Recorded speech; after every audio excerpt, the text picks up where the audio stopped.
ጥሩ፣ አሁን አስገባልሃለሁ።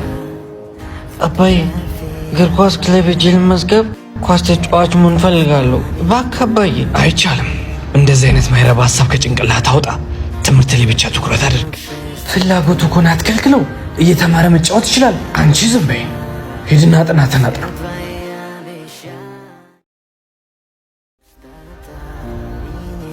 አባዬ አሁን ትምህርት ጨርሰናል። እናም እኛ የምንጫወትበት የእግር ኳስ ክለብ ችሎታዬን አይተው ለክልሉ እንድጫወት መርጠውኛል። ሄጄ ልጫወት? አትሄድም። መጀመሪያም እግር ኳስ መመዝገቢያን አላውቅም ነበር። ነግረኸኛል። ነገ የሚያስተዳድርህ እንጀራህ የሚሆነው የምተራገጠው እግር ኳስ ነው። ችሎታው አለኝ ካለ ለምን ትከለክለዋለህ? ፍቀድለት። ዝም ብለሽ በማያገባሽ አትግቢ። ቀጥ ለጥ ብለህ ትምህርትን ተምረህ ኢንጂነር ሆነ ብር በእጅ መያዝ አለብህ። ጨርሻለሁ። ሰበር ዜናም የሀገራችን የኢትዮጵያ እግር ኳስ ክለብ በየሀገሩ ባሳየው እግር ኳስ ጨዋታ አቅሙ እንደተዳከመ ታውቋል። ከኢጅፕት ጋርም በነበራት ጨዋታ ኢትዮጵያ ምንም ጎል ሳታስቆጥር ኢጅፕት 2-0 እንዳሸነፈችም አይተናል። ለስሙ ሀገራችን እግር ኳስ ተጫዋች አለን ትላለች። አንድ ጎል እንኳን አያገባም። አሳፋሪ።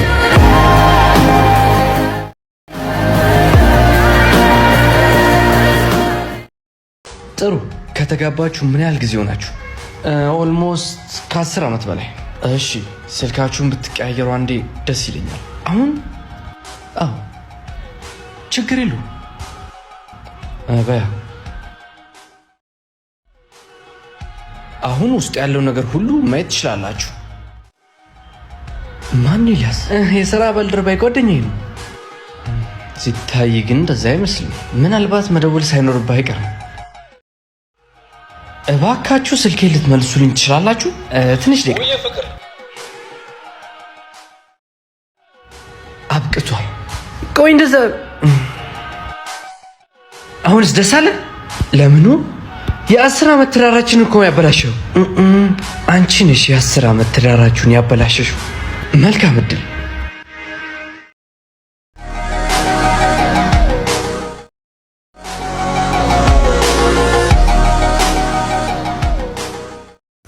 አንድ ሰው ወደዚህ እፈልጋለሁ። አቤት ጌቴ። መልእክተኛው ወደዚህ ጥራው።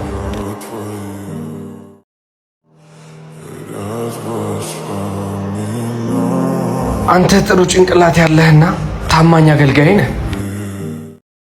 ነገር ግን ያንተ ልጅ ጭንቅላቱ የበሰለ አይደለም። በአንተም አልወጣም። ምን አደርጎ ነው?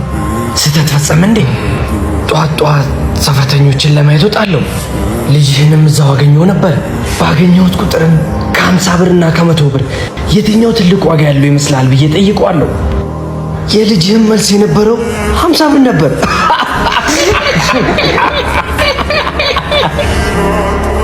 የኔ ልጅ አቤት። ከ50 ብርና ከ200 ብር ትልቅ ዋጋ ያለው የትኛው ነው? 200 ብር እና 200 ብር ትልቅ ዋጋ እንዳለው ካወቅ ለምንድን ነው ለንጉስ ሁልጊዜ ሳሳተ መልስ የምትመልስለት? አባዬ ጠዋት ጠዋት ንጉስ ሁልጊዜ ገበያውን ለማየት ይወጣ ነበሩ። ሁልጊዜ ወደ እኔ መጣና በአንድ እጁ 200 ብር በአንድ እጁ 50 ብር ይዞ ከሁለቱ የተሻለውን መርጠው ውሰድ ይለኛል። እኔ ደግሞ 50 ብሩን ነው የምወስደው። ከዛ ንጉሱም ገበያ ውስጥ ያሉት ሁሉም ይስቅብኛል። እና ታዲያ ለምንድን ነው ሁልጊዜ 50 ብር የምትወስደው? ዛሬ በህዝብ ፊት እኮ ነው ያወረድከኝ። እነዚህን 2000 ብር ተመልከት። ይህ ሁሉ ገንዘብ ከየት ልታመጣ ቻልክ? እነዚህ 2000 ብሮች ከንጉሱ ያገኘሁት ነው። ከንጉሱ 200 ብር ብቀበል ነው ጥያቄውን መጠየቅ አቅም ነበር። እናም እነዚህን ገንዘቦች አላገኝም ነበር። ለ200 ብሩ ብዬ በየቀኑ ማገኛቸው 50 ብሮችን ማጣት አልፈልግም ነበር። እነሱ ደግሞ በዚህ ሁሉም ይስቁብኛል። ለአንተ ውድ የሆነውን መርጠህ ውሰድ።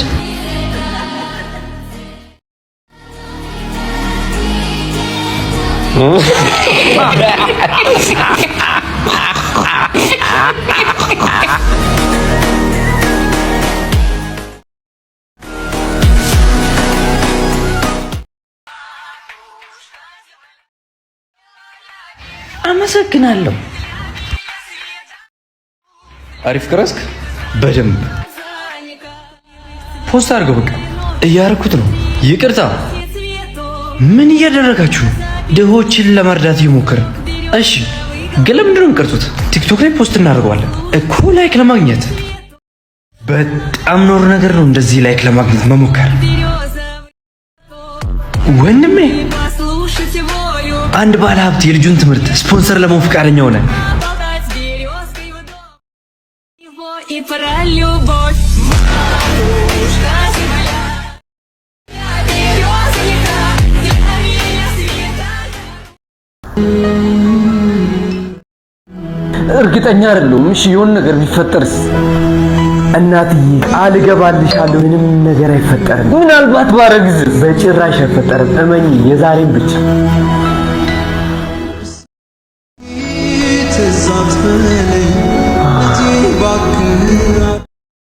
እደውልልሻለሁ።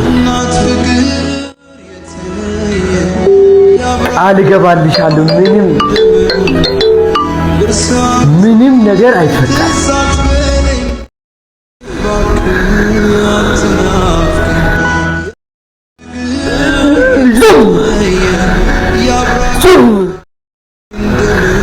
ውጭልኝ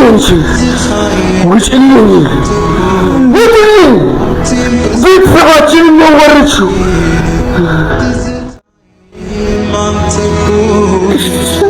አባቴ ልጅያውን አባት ዳቦ ግዛልኝ።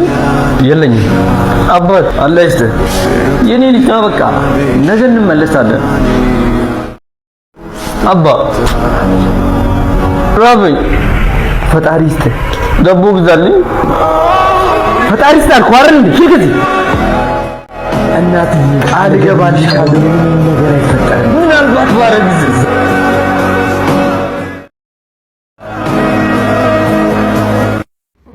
አልፈልግም። አባይ ወይ አባይ፣ ትንሽ ቆይቼ ልደውል። ክላስ ውስጥ ሆኜ ነው።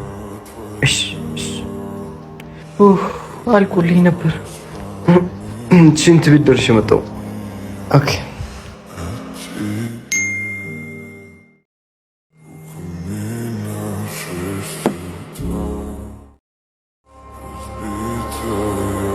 እና አሁንም ድረስ ታወራላችሁ? አምኜህ ነበር።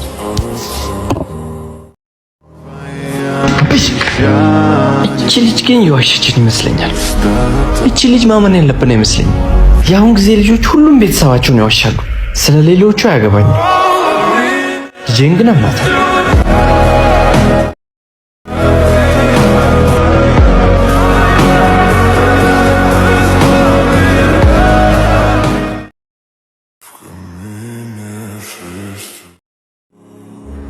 ንጉስም እንዳስተላለፉት ከሆነ በአሁኑ ሰዓት ለማግባት ዝግጁ ነው።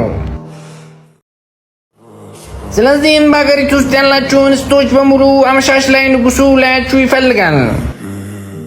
ልጄ ምንም አይነት አማራጭ ያለሽ አይመስለኝም። እኛ እንደሆነ ድሃዎች ነን። አባትሽም ከሞተ በኋላ ህይወታችን ምስቅልቅል ወጥቷል። እኛ ለንጉሱ አንገባም። ለምን ብለን ነው የምንሞክረው? ልጄ ንጉስ እኔ እንደማይመርጠኝ አውቃለሁ።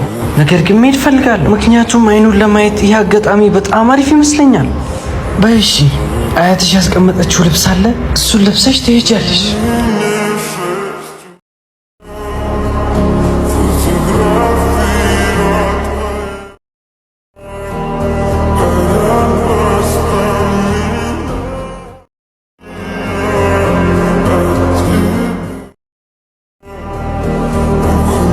ትዕዛዜን ሰምታችሁ እዚህ ድረስ ስለመጣችሁ ከልብ አመሰግናለሁ።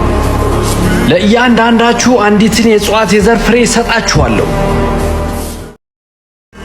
ከ2 ወራታትም በኋላ ጥሩ እጽዋትን ያመጣች እንስትን ላገባት ዝግጁ ነኝ።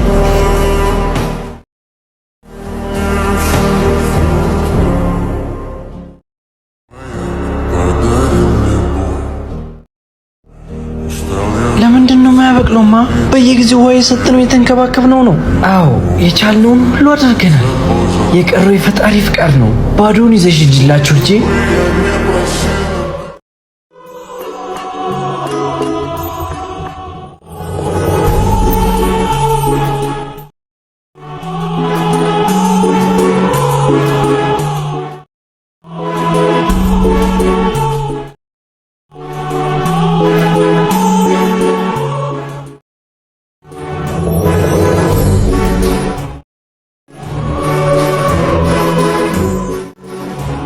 አሁን የትዳር አጋሪን አግኝቻለሁ። ያቺም እንስት እሷ ናት። የኔ አበባ ግን እኔ ውሃ እያጠጣሁ ይሄ ምንም አግባብ አይደለም። ያው የተነሳ ውሃ እያጠጣን እኛ እሷ ግን እቃውን ብቻ ተሸክማ መጣ። እንዴት እሷን ይመርጣት? በቃ የሰጧችሁ በሙሉ ፍሬ የሞቱ ነበሩ። ልብ መቼም ቢሆን እውነታውን አትደብቅም። እሷ የሰጠችኝ የልቧን አበባ ነው። ስለዚህም የዘላለም ንግሥቴ ትሆናለች።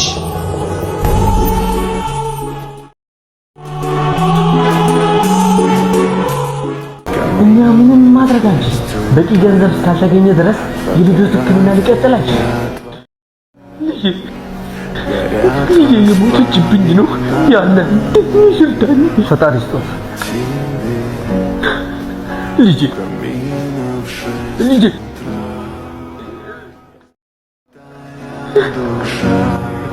ልጄ ሞትብኝ ነው። እግዚአብሔር ይስጦት። ቆይ እቺን ስልክ ግዛኝ።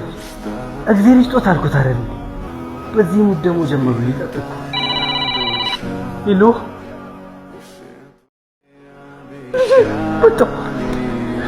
ልጄስ ዶክተር ልጄስ፣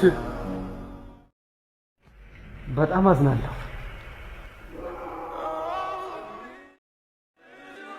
በዚህ ሙድ ደግሞ ጀመሩ ሊጠጥቁ። ልጆትን መትረፍ